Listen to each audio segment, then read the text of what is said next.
What's up, Wellspring? Y'all look good today. Listen, I personally like my dessert first. Anybody else? All right, y'all my people right here.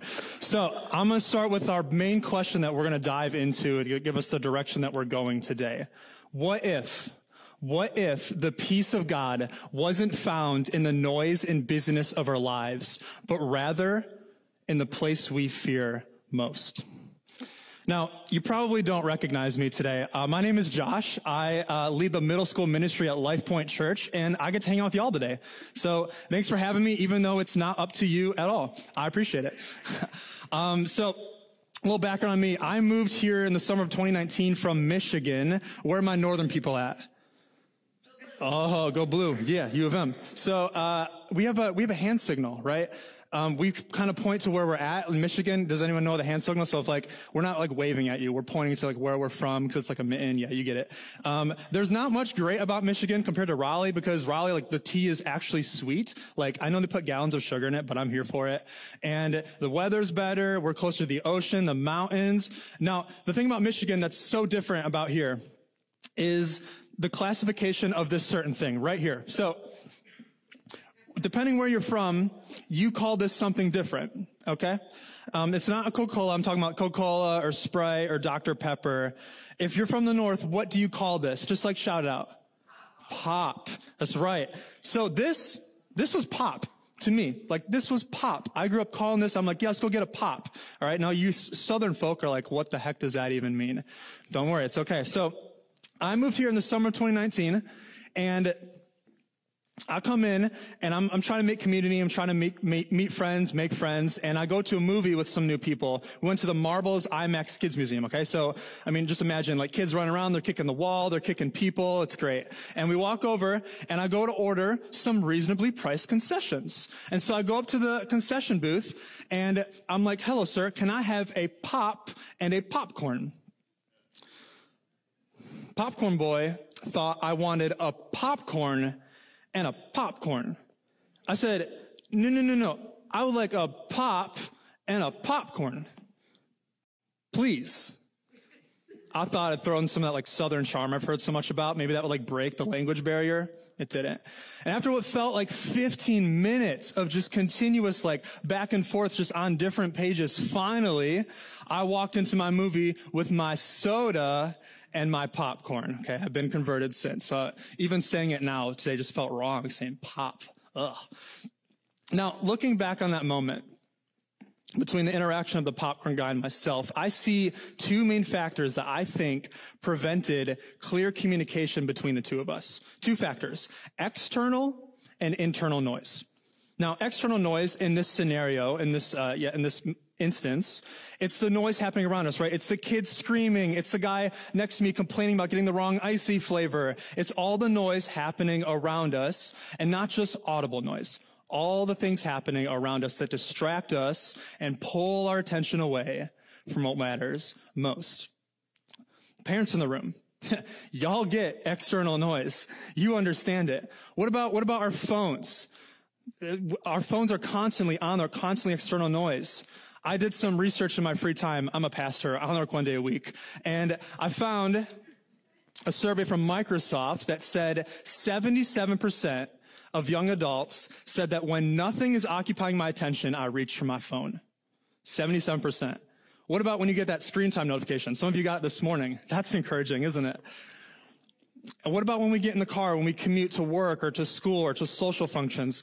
Often, I'm guessing, we put on our Spotify or Apple Music, or does anyone still use Pandora? And then our podcasts, whatever it is, we throw on music or we have something going on in the background.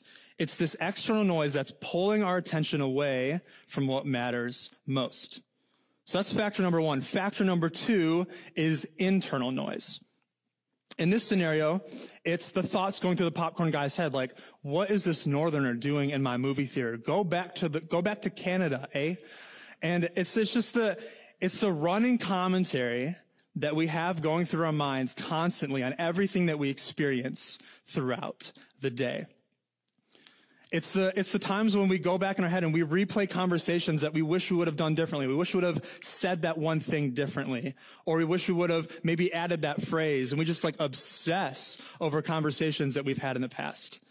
It's those moments when we have lustful thoughts towards that guy or girl that we see across the hall or across the office or down the street. It's the moments when we look back, or we look forward to the future, and we think about conversations that haven't even happened yet, and we begin to role play them out, and we begin to have these conversations with the other people and ourselves in our mind about what's happening, what we think is going to happen. It's times when maybe we just have all these thoughts. Like, I'm a dreamer. I'm constantly dreaming about ideas, daydreaming when I should be focusing on things happening in the present. And it's just constantly these thoughts, the internal commentary, the distractions that pull our attention away from what matters most. Now, the added tension onto that, if that wasn't enough, is that many of us, we don't want to leave that. We want to stay in the place of utmost internal and external noise because it's what we're used to. It's what we're comfortable with. It's just what makes sense to us. We love the constant grind that our current culture demands. We love the go, go, go. No room in our schedule. Just constantly keep moving forward. And so when we talk about eliminating all these noises, maybe we don't want to leave that. But what if the peace of God was not found in the noise and busyness of our lives, but rather in the place we fear most, the silence?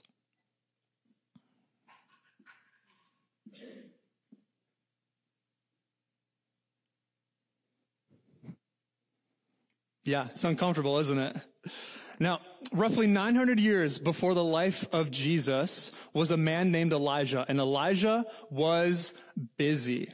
Okay, how busy, you may ask? Well, Elijah was a prophet of God, which means God would give Elijah an assignment or a task and say, hey, tell this to the people, and I want them to follow me through that.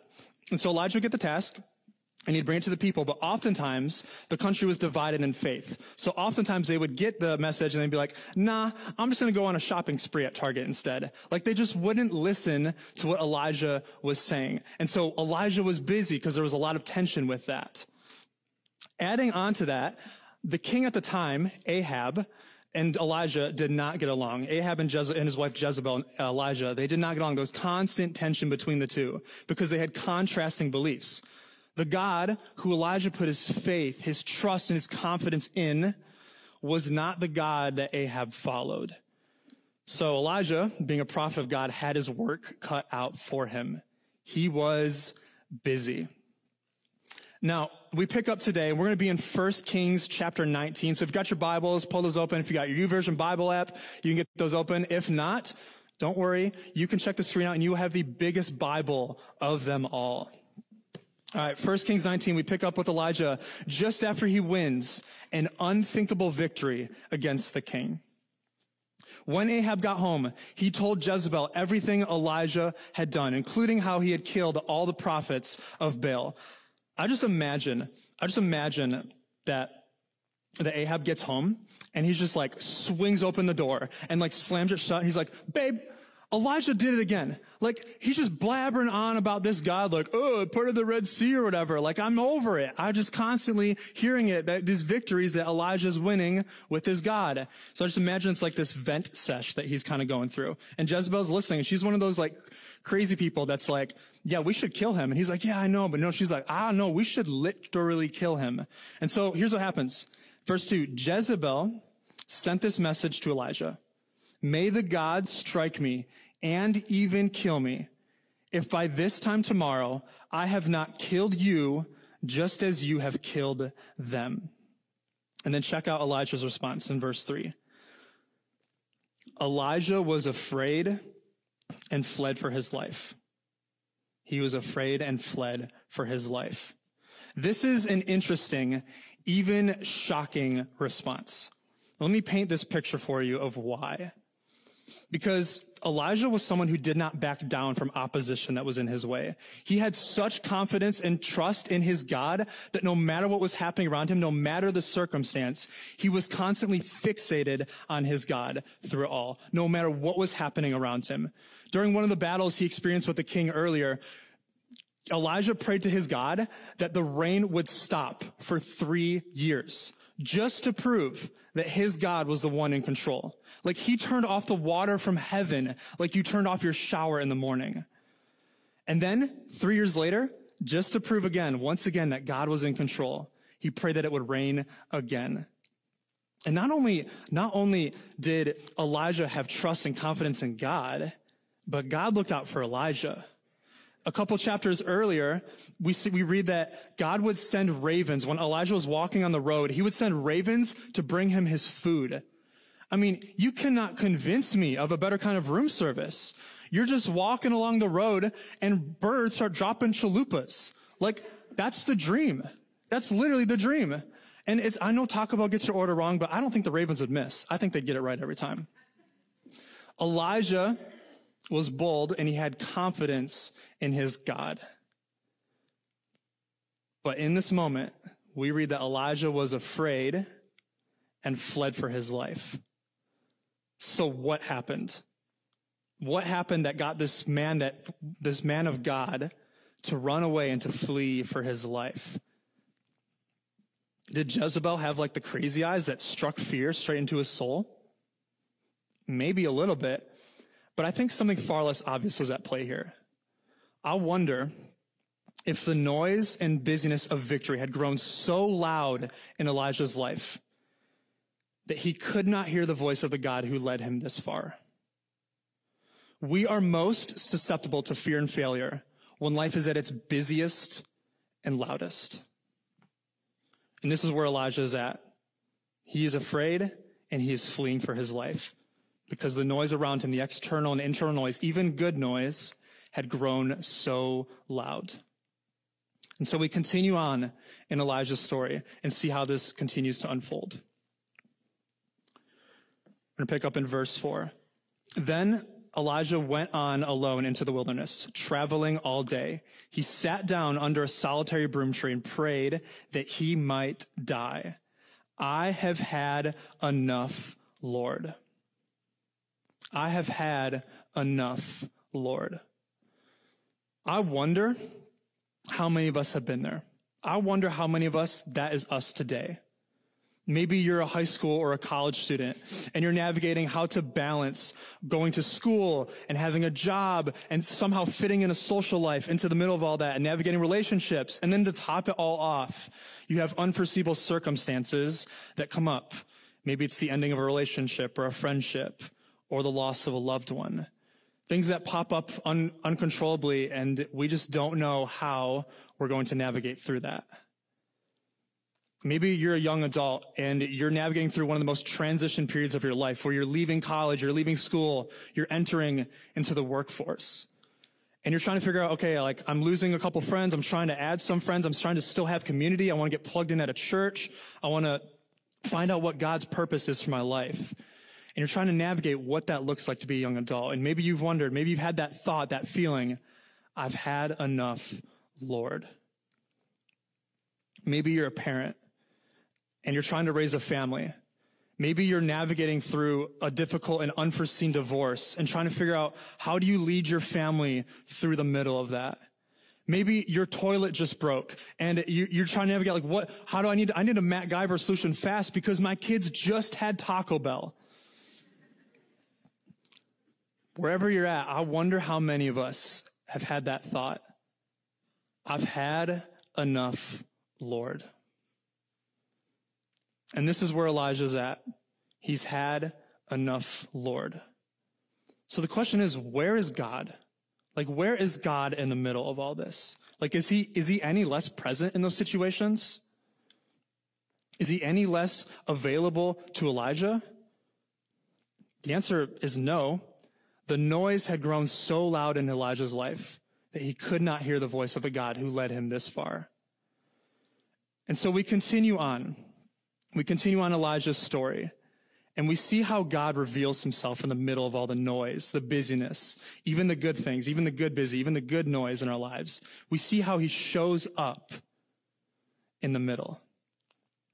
Now Elijah is going on. What happens is an angel encounters Elijah, tells him to get up, to eat, and to move on into the wilderness. So he travels 40 days into the wilderness and ends up at this place called Mount Sinai, the sacred Mount Sinai. This was the very place that Moses met with God and was given the 10 Commandments. And so Elijah gets there, and God speaks to him, and we see how God shows up in the middle of all the noise and busyness of our lives. Verse 11, God says, "Go out and stand before me on the mountain." And as Elijah stood there, the Lord passed by, and a mighty windstorm hit the mountain. It was such a terrible blast that the rocks were torn loose, like this mighty windstorm. And Elijah's probably thinking, all right, God, this is you. I mean, the mighty windstorm, like it's shaking the rocks loose. I mean, this is the creator of the universe, the God Almighty. Surely this is God in the wind. But the Lord was not in the wind. After the wind, there was an earthquake. Surely this is God in the earthquake. I mean, this is the God who split the sea for the Israelites to pass through. Surely this is the God in the earthquake. But the Lord was not in the earthquake. And after the earthquake, there was a fire. Clearly, okay, Elijah's thinking this has to be God. I mean, this is the same God who spoke to Moses through an ordinary bush that suddenly caught flames. And then the ground around it became holy ground. Surely, God, this is the God of the fire. But the Lord was not in the fire. And after the fire, there was a sound of a gentle whisper. We are most susceptible to fear and failure when life is at its busiest and loudest. You want to know how you hear a whisper, a gentle whisper even? You have to be close. You have to be away from all the noise, all the busyness, all the external and internal noise to hear the sound of a gentle whisper. And God reveals to us, that's how he shows up in the middle of all the noise going on in our life. And Elijah, once in this place of, I've had enough, Lord, has this encounter with God. And we see that he speaks to not only Elijah, but he speaks to us through the sound of a gentle whisper. And we see this modeled 900 years later in the life of Jesus.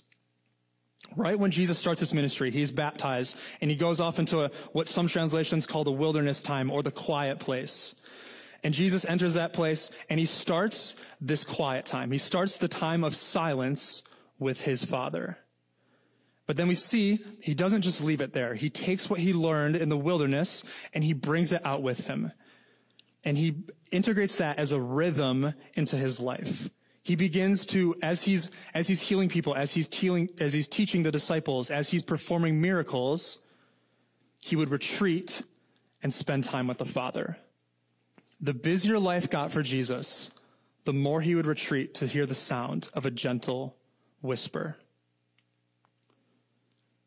We are most susceptible to fear and failure when life is at its busiest and loudest. So I don't know about you, but I don't want to be anywhere near busy and loud. And obviously we can't completely remove ourselves from that because that's just the way our culture is moving. There's certain things we can't escape from.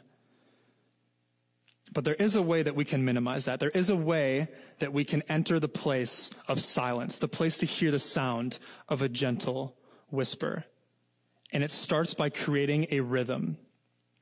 So my challenge for you today, it's pretty simple. It's to create a rhythm of silence in your life. And the key is to start small, because it's the small things that we do consistently over time that yield the biggest results. And so when you wake up in the morning, just start with 2 minutes. 2 minutes where you wake up, instead of reaching for your phone right away and watching TikTok or looking at social media or doing the Wordle, instead of doing all those things, what would it look like for you to instead go to a place where you can spend time in silence? Maybe it's at the foot of your bed. Maybe it's a different room in the house. Maybe it's on the porch, somewhere where you can be in silence away from distractions. The place where you can hear the sound of a gentle whisper. Start with 2 minutes. Move up the next week. Move up to 5 minutes. The goal is to create a rhythm of silence in your life. the way that we see that Elijah on the mountaintop on Mount Sinai with God, and the way that Jesus modeled in his life. And I think if we can do this, I think if we can enter this place of silence in our life and make it a rhythm of consistently entering that place, I think we can really truly understand what it looks like to enter the peace of God. In a world that's marked by worry and anxiety and just fearful of the future, I think we would enter a place with God where we're not worrying about those things, where we're worrying about what it looks like to spend a relationship with the Father, the way that Jesus modeled for us. We're most susceptible to fear and failure when life is at its busiest and loudest.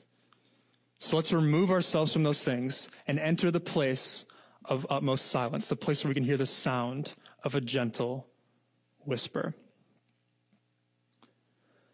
Now, I'm going to make this real practical for us today and end in a time that's a little different as I wrap up my time today.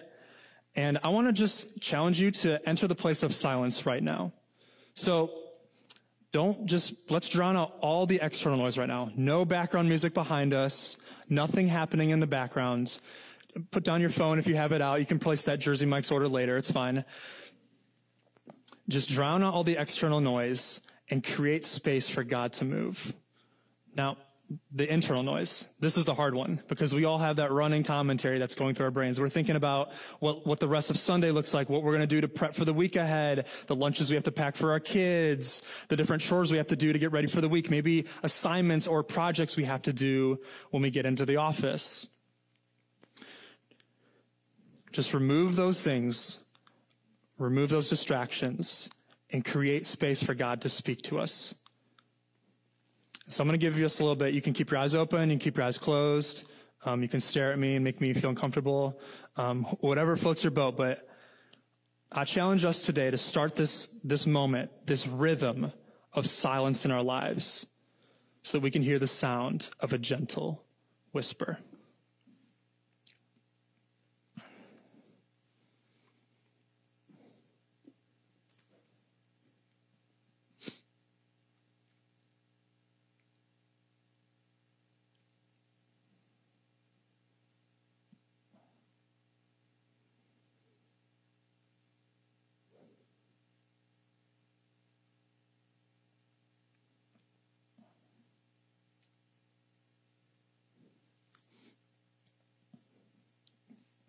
God, you are good.